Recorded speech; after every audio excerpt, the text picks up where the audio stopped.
ano ko na.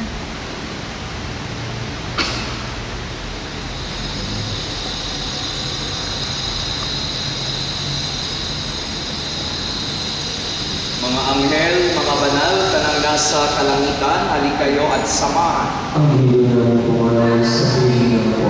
Si Kristo ang mag-aakay sa kandungan ni Abraham upang doon ay umimlay. Ang hilo ng pumanaw sa piling ko. Sa ilaw na walang hanggan, kapayapaan, kailan may pagkamiti ng may kapal.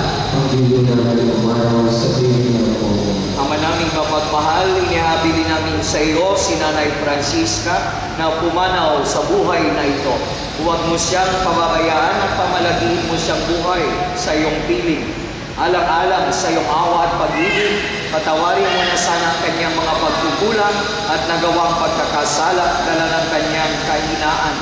Manatili naman siyang maligaya sa iyong piling, kasama ng iyong anak at ng Espiritu Santo magpasawalang hanggan. Paalam sa iyo, kapatid na pumanaw, mapasapiling ka nawa ng poong may kapal. Ang pagpapala ng Diyos ay baulin mo sa ngalan ng Ama at ng Anak at ng Espiritu Santo. Amen. Sa paraiso, magkikitang muli tayo, samahan ka ng mga santo. Kahit na may mauna, tayo rin ay magsasama upang lagi tayong lumigaya sa piling ng Diyos Ama. Amen.